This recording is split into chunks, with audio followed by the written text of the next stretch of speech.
Bonsoir mesdames et messieurs, bienvenue à Info Initiative, les meilleurs moments de s'informer autrement. Tout de suite, les menus. La République démocratique du Congo et le Congo-Brazzaville planchent pour le développement. C'est la raison d'être du forum organisé du 10 au 11 septembre 2014 au Kemiski, Fleuve Congo Hotel. Rentrée scolaire 2014-2015, cours réussi pour Makermwangu, le bleu-blanc désormais visible dans le rue de Kinshasa et dans l'arrière-pays. L'UNC monte au créneau et s'insurge contre les procès Ewanga. Vital Kamere et compagnons comptent ne ménager aucun effort pour soutenir leurs camarades. Le Forum d'infrastructures en Afrique Partenariat pour le développement pétrole et gaz a vécu pendant 12 jours, soit du 10 au 11 septembre 2014. Ces assises Kemiski Fleuve Hôtel Congo ont connu une participation massive du monde de la République démocratique du Congo et du Congo-Brazzaville. Reportage. Ce forum unique du genre réunit le partenaire au développement de deux rives. Le ministre des hydrocarbures de Congo-Kinshasa et celui du Congo-Brazza ont tenu à s'assurer que leurs pays respectifs tireraient profit. Le secrétaire exécutif de l'Association des producteurs de pétrole africain, monsieur le ministre des hydrocarbures de la République démocratique du Congo, a exprimé à cette conférence les attentes de la République démocratique du Congo aux orientations de son Excellence, Monsieur le chef de l'État.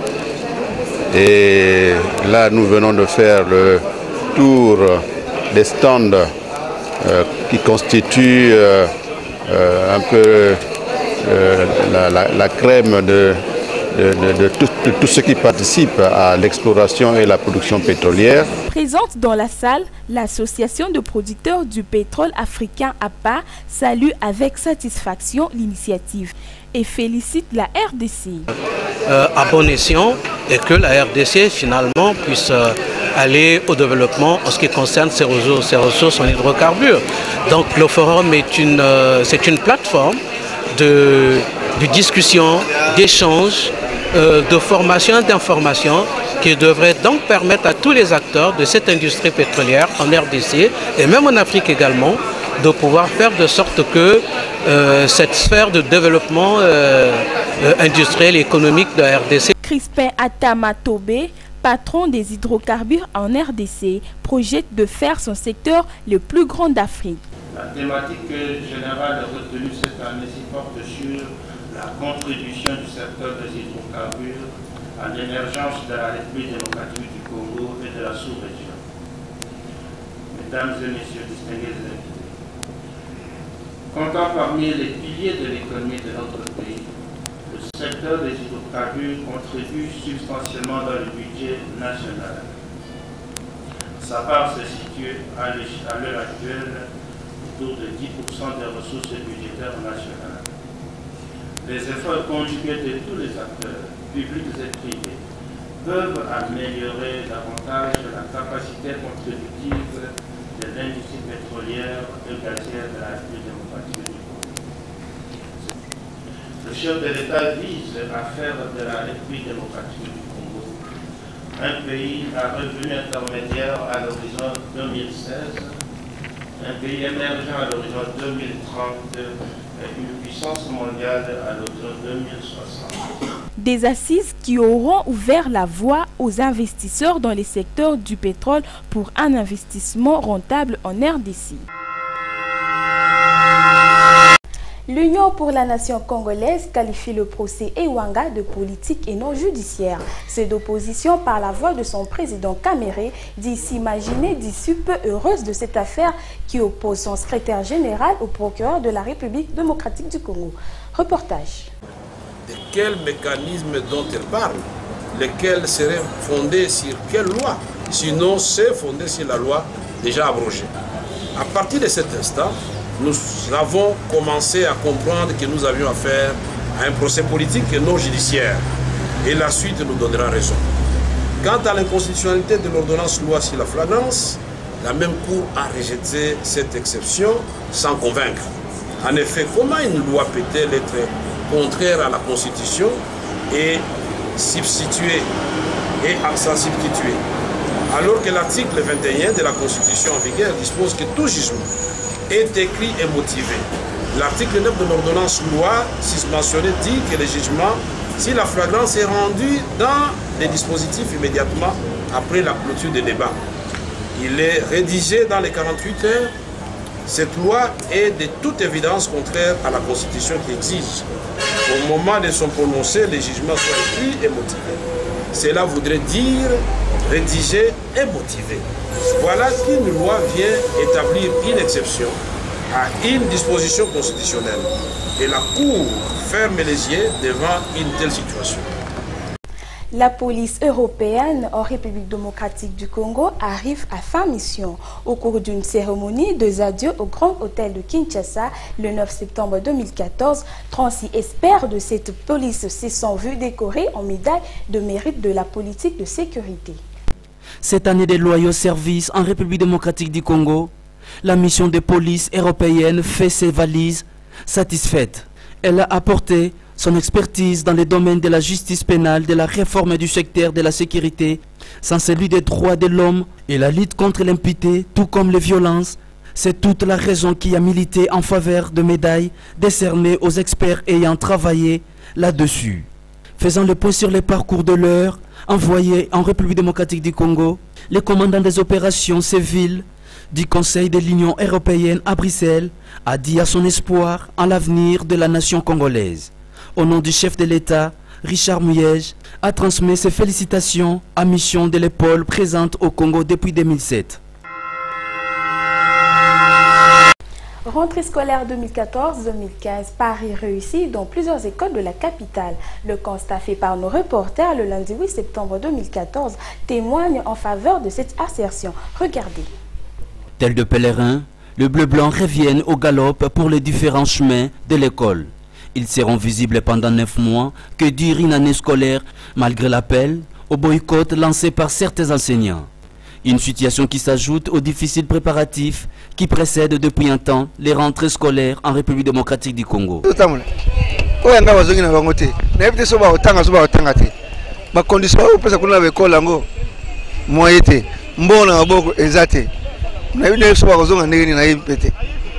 Donc, conjoncture actuelle, les mois passent.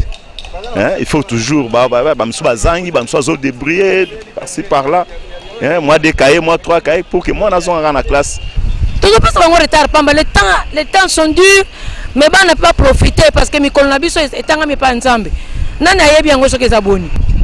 Sincèrement, ngai maman na yona zana information wana teke bana bakotango fele po bandanga na bandi kotangisa bana mbula moko te na tangisa mwana na ba frère ya leta ngana futa kakaka bongo information wana ikompe na matoi na ngai te pe na yebi te toke lobama kibongo menga na yebi ka kenenge na zongisa bana na classe na kobunda na muke pona kufutira bana na tango na biso kela sezalaka boete to bandaka kotanga bien ba minerval wana ezalaki te. Frères généraux, l'État motabandaki kozwa à charge. Malgré ces faits, l'instruction reste la clé qui ouvre la porte à la vie. Bonne chance à tous les élèves. L'Institut Luka de Massina a obéi au mot d'ordre des autorités de l'EPSP. La rentrée scolaire a été effective dans cet établissement d'enseignement primaire secondaire. Junior Boutandou, Joe Mouteba ont signé ce reportage. Lundi 8 septembre 2014, Institut Luka de Massina, au terme de 2 mois de vacances, les élèves retrouvent sans entrave leur aire habituelle. Salle de classe et enseignants prêts à accueillir les nouveaux venus et les anciens de l'Institut Luka. Les chevronnés de la craie en appellent même de tout pour une année scolaire réussie. La rentrée scolaire est effective, mais un peu timide par rapport à la population scolaire. Mais sinon, nous, les personnes, nous sommes là. Voilà, le problème est de dire aux parents d'envoyer leurs élèves à l'école. Parce qu'on ne doit pas attendre 1 semaine ou 2 semaines pour rentrer. La rentrée a eu effectivement lieu le 8 septembre. Les chefs d'établissement confirment l'effectivité des cours dans son école. Oui, la rentrée scolaire a été effective et tous les personnels étaient en place, tous les professeurs étaient là. Et nous avons aussi reçu quelques élèves, mais ils n'étaient pas nombreux. L'école est un droit et l'avenir de la jeunesse d'aujourd'hui en dépend. Sur cette lancée, le complexe scolaire Bellamy a dansé au même rythme. Ses élèves ont répondu présent. Junior Boutandou, Djom Teba à la charge. Le complexe scolaire Bellamy, au pas de la rentrée scolaire. C'est l'ambiance du premier jour, tout donne l'impression du mieux. Les cours ont repris, les retardateurs appelés à danser le même son. Comme le commente le numéro 1 du complexe scolaire Bellamy. La rentrée vraiment tellement froide, très très froide. 2 ou 3 élèves, nous démarrons parce que le calendrier n'a pas réservé un temps pour récupérer ces heures perdues. Je dirais aux parents qu'ils envoient leurs enfants. Qu'ils envoient les enfants à l'école. Ces enfants ne peuvent jamais être au-dessus des parents. Ils peuvent porter les anciennes uniformes. Ils ont des uniformes. Qu'ils portent ça et ils viennent à l'école étudier au lieu d'accumuler trop de retard. Les élèves de l'heure s'adressent à leurs amis, jusque-là hésitants. La rentrée scolaire à Bellamy, ça marche pour moi très bien. Malgré tout, l'absence des élèves, on va participer pendant les cours. Pendant les cours, on va commencer depuis les 9, mais les élèves ne participent pas. Bon, je leur dirais que la rentrée a déjà eu lieu. Alors je vous invite à venir à l'école pour prendre un cours comme je le fais. Oui, ça se donne normalement, malgré qu'il y a aussi d'absence, mais on ne compte pas au nombre d'élèves, nous on étudie normalement. La rentrée scolaire effective depuis le lundi 8 septembre 2014. À tous les concernés de s'y conformer. Ne quittons pas sitôt ces chapitres de l'éducation nationale pour vous dire qu'à l'occasion de la journée mondiale d'alphabétisation, une cérémonie grandiose a été organisée le lundi 8 septembre dernier à l'hôtel Vénus par le ministère des Affaires sociales et Solidarité nationale. Suivez. 8 septembre 2014 est un double événement pour le monde éducatif. Une journée à la fois consacrée à la rentrée et à la célébration de la journée internationale de l'alphabétisation.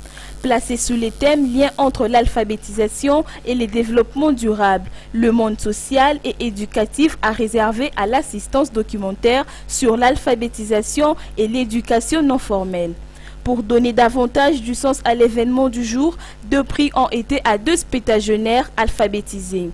Présent dans la salle, le ministre de la Jeunesse, Sport, Culture et Arts étant invité à donner son point de vue. C'était une réussite parce qu'il y a une grande mobilisation, d'abord des partenaires et ensuite des membres du gouvernement et enfin de la société civile. Rien que l'assistance, il faut dire que ça a été une grande réussite. Si on ajoute à ça la thématique et même la manière dont les gens ont abordé les questions, ça a été très instructif et enrichissant. Voilà pourquoi je dis que réunissant tous les 3 facteurs, je ne peux que féliciter les organisateurs. Par la voix du secrétaire général aux affaires sociales, les organisateurs livrent le contenu de la journée. La journée internationale l'alphabétisation, c'est une journée très importante pour le monde entier d'abord et pour les Congos en particulier. Je crois que vous avez suivi dans les différentes interventions. D'ailleurs, je vous informe que les représentants du secrétaire général des Nations Unies, il a improvisé son programme pour venir expressément dire quelque chose. Et vous tous, je crois que vous étiez dans la salle, vous l'avez suivi. Je disais que c'est une journée très très importante. Et ça nous donne l'occasion à nous de sensibiliser toutes les couches qui n'ont pas eu l'occasion de pouvoir étudier, de savoir qu'au ministère des Affaires sociales, il y a quand même quelque chose qui s'organise pour permettre à ces gens-là de se rattraper dans la vie. Il a été dit, je crois que vous avez suivi, qu'un pays où il y a beaucoup plus d'analphabètes, c'est un pays qui ne peut pas vite se développer. Et nous, aux affaires sociales, nous faisons un effort pour que nous puissions réduire ces taux-là d'analphabétisme dans les pays. Mieux vaut tard que jamais. Opter pour l'alphabétisation, c'est de faire de l'ignorance. À cette occasion, Jean-Claude Kibala, qui jouait au fils de son collègue des affaires sociales, annonçait la baisse du taux d'analphabètes en RDC. C'est malgré les 18 millions d'analphabètes que compte le pays. On écoute. Ces différentes offres concourent à une seconde chance au profit de toutes les personnes non encadrées et celles qui n'ont pas été scolarisées dans le système éducatif formel. Car en effet, comme le souligne Mme Irina Bokova, directrice générale de l'UNESCO, l'alphabétisation change des vies, et même davantage, elle en sauve. L'alphabétisation facilite l'accès à la connaissance et enclenche un processus d'automatisation et de confiance en soi qui profite à tout le monde. Cette énergie multipliée par des millions d'individus porte l'avenir des sociétés. Fin de citation. C'est la gestion du sous-secteur de l'ANF, renforcer les mesures de protection sociale. Pour ce faire, j'invite et encourage le ministère du sous-secteur à renforcer la synergie interministérielle et à solliciter l'appui des partenaires nationaux et internationaux pour arriver à réduire le taux d'analphabétisme dans notre pays. Mesdames et messieurs, distingués invités, pour l'exercice 2014-2015, les actions prioritaires prévues par le gouvernement de la République en faveur du sous-secteur de l'éducation non formelle consistent à élaborer le programme national d'alphabétisation selon les besoins identifiés, produire les manuels de l'apprenant du rattrapage scolaire du niveau primaire, renforcer les compétences des formateurs ainsi que le chef des centres de rattrapage scolaire, produire les annuaires statistiques de l'ANF pour l'exercice 2013-2014, installer en province les comités de concertation de l'ANF, mobiliser les partenaires techniques et financiers pour les projets d'appui au sous-secteur, réhabiliter, construire et équiper les centres d'alphabétisation et de l'éducation non formelle à travers le pays. Ici pour moi, les automobilistes ont appelé à s'habituer aux nouveaux tarifs à la pompe. Depuis le mercredi dernier, les litres d'essence se négocient à 1520 francs congolais, celui du gasoil à 1515 francs congolais. Constat Ruth Talapou et Serge Moulumba. Sans incidence sur le transport en commun, la hausse du prix du litre à la pompe ne semble pas émouvoir outre mesure l'association de chauffeurs du Congo, ASECO. Les conducteurs des véhicules marquent plutôt leur désintéressement. L'État n'aime pas ça, l'État n'aime pas ça, il aime pas prix. Bon, ce que ASECO, solo li, na gouverneur, vandi, solo li, matissa. Et vous dérangez, et vous dérangez bisoté, mais ils ont bisoté to matissa, mais ce que mati et kiti, to matarate pour la nuit, pour to tika la kaka, ta musuke to ça la peine à moi perte. Plusieurs d'entre eux disent ne pas comprendre le geste de l'hôtel de ville à partir du moment où il est question de la baisse du prix de la couche. Moi, transport et mata souté, les aromata. Mais les lots et mata souté. Pour nini, et là on a le biquet, si tu mets ça dans le transport, oh 400, oh 350, oh 450, oh 500. Pour déjà toujours à lire, on a. Hélas, l'exécutif provincial détient le secret du jour et la date prévue à ces sujets.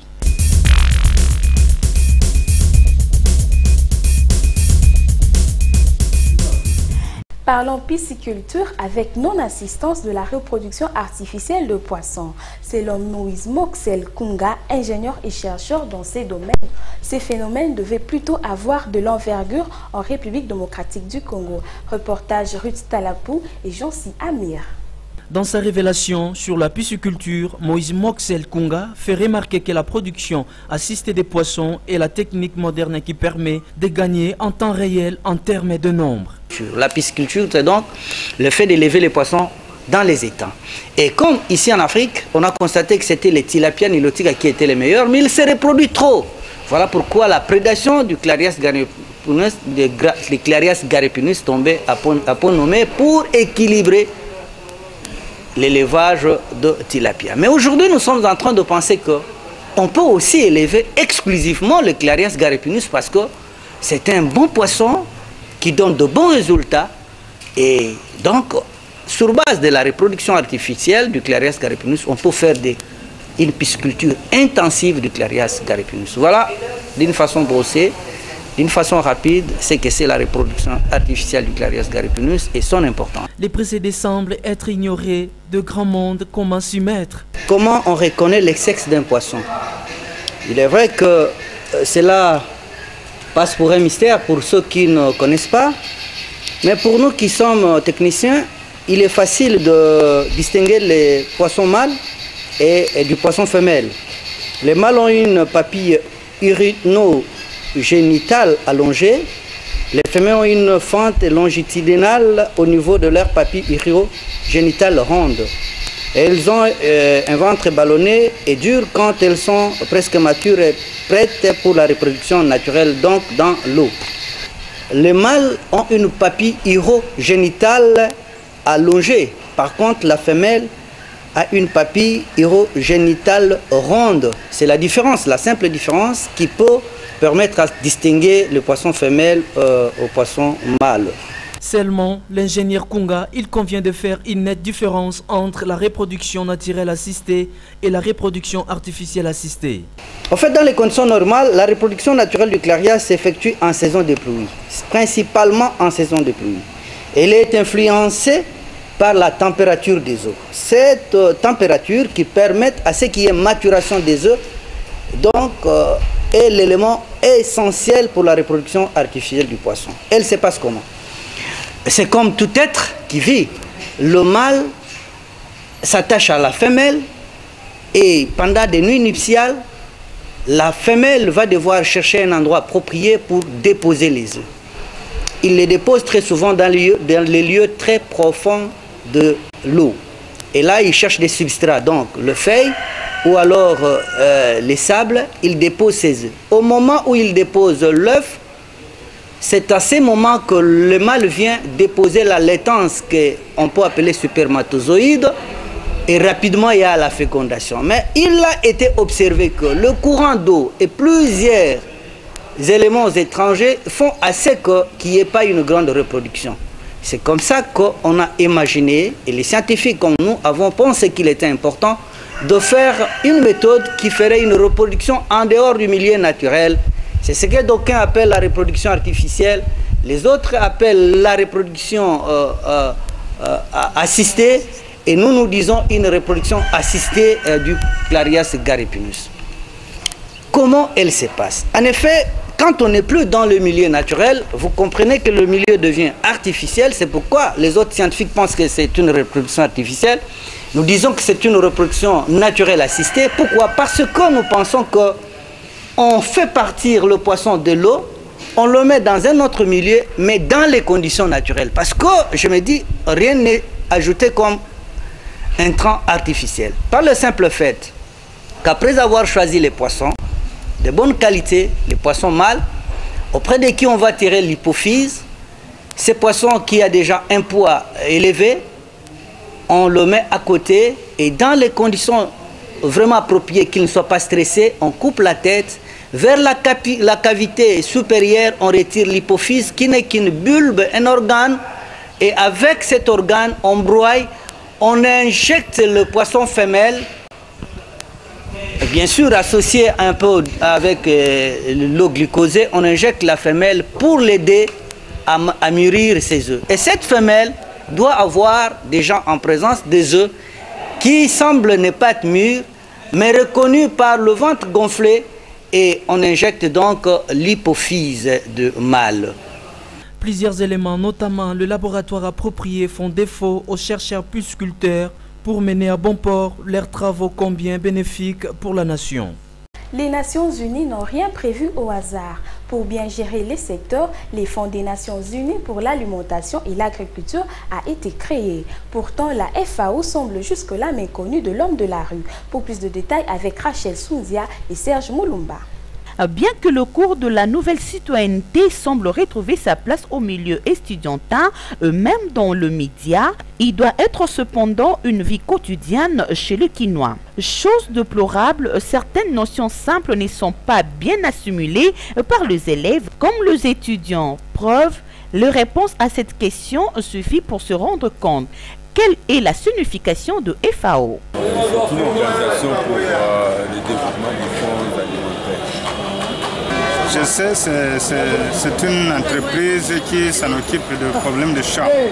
Mais pour définir en entièreté, en tout cas, là je m'excuse, mais ça nous occupe pour le problème de champs. Malgré les hésitations, ceci réussit quand même. Le FAO, c'est une abréviation anglaise d'abord pour partir. Et le FDI Food, les AD, Agricultural et les O Organization, Food Agricultural Organization. Et en français, c'est l'Organisation mondiale pour l'alimentation. C'est un programme, je ne sais pas si c'est des Nations Unies ou quoi, qui s'occupe de l'agriculture et des questions alimentaires. Quelle est alors sa mission? Ouais, sa mission, c'est réglementer le domaine alimentaire mondial. Par l'énoncé déjà de cette organisation, il s'avère que cette organisation s'occupe essentiellement de tout ce qui touche à l'alimentation. FAO, c'est l'Organisation des Nations Unies pour l'alimentation et agricole. Sa mission est d'aider le pays à produire plus et mieux pour aider la population. FAO aide les ONG internationales et locales dans le secteur agricole. Parlons sport à présent. La Fédération congolaise de billard FECOBI, par le biais du président de la Ligue de billard de Kinshasa, a lancé depuis ce 12 septembre 2014 l'ouverture officielle de tournoi pendant un mois sur le boulevard Kimbuta, avenue Laïque 2, numéro 18/20 dans la commune d'Indjili. Pour plus de détails avec Junior Boutandou. La Ligue de billard de Kinshasa possédait le vendredi 12 septembre dernier dans la commune d'Indjili sur le boulevard Kilimbuta au numéro 18/20 de l'avenue Laïque au lancement officiel du tournoi. Les tirages au sort a eu lieu pour scinder les athlètes au groupe pour s'affronter aux différents matchs qui sont prévus les samedis et les dimanches. Eric Abemba, président de cette ligue, a expliqué l'utilité de ces tournois dénommés Open Token. Pour annoncer le tournoi de ce jour. Nous sommes installés depuis le 8 août dernier, de cette année bien sûr, par la Fédération congolaise de billard. Et si nous nous rappelons bien à notre discours de ce jour-là, avions dit que notre souci, c'est-à-dire le souci de la Ligue de billard de Kinshasa, était de réglementer le billard dans la ville, transformer les athlètes que vous êtes en vraies machines à gagner. C'est-à-dire quoi? La fédération et nous, la Ligue, en fait, notre souci majeur est que demain, que nous puissions voir nos athlètes dans les compétitions nationales ou internationales comme ça s'est fait ailleurs. Quelles sont les perspectives d'avenir de la Libikine? Non, le souci de la Ligue, c'est que les athlètes puissent adhérer à la Ligue de billard. Et notre travail est de transmettre le message à la fédération. Bon voilà, au niveau de la Ligue, nous avons autant d'athlètes, autant de joueurs, ainsi de suite. Pourquoi? Non seulement que vous allez adhérer à la Ligue, il faudra maintenant que nous puissions recruter les athlètes pour que la fédération congolaise de billard puisse octroyer des licences des joueurs. Et ces licences vous permettra de quitter le pays quand il y a des rencontres internationales. Déjà à notre bureau, nous avons reçu le calendrier de la compétition en Afrique du Sud. Quoi faire pour aider la Ligue à bien fonctionner? La Ligue va installer très bientôt les ententes. Les ententes comprendront pour les ententes concernera les districts. Ici, nous sommes à la Tchangou. Il y aura un président du district de la Tchangou de billard. Lui, à son tour, installera les cercles, le président de cercle dans son district. Et le cercle comprendra les communes qui sont à Tchangou. La Libikine insiste sur la discipline dans le jeu car le billard est un sport noble. À savoir que la RDC a pris la place de la vice-présidence du billard en Afrique. Communiqué nécrologique. La famille Djamba et les amis du complexe scolaire Trésor ont la profonde douleur d'annoncer la mort de leur fille Nathalie Djamba, Décès survenu le lundi dernier à l'hôpital Moncolé. Les programmes des obsèques se présentent comme suit. Le samedi 20 septembre prochain, à 12h, sortie du corps de la morgue de Moncolé. L'exposition du corps se fera à l'espace Makaya. Le dimanche 21 septembre prochain, à 13h, enterrement au cimetière de Kimwenza. Pour tout contact, appelez Junior Boutandou, les représentants des amis du complexe scolaire Trésor, par ces numéros affichés au banc de vos écrans. Voilà, c'en est fini pour ce soir. Je vous retrouve prochainement. Merci d'avoir suivi cette session d'information que j'ai dédiée à ma mère Marie Moualouki. Au revoir.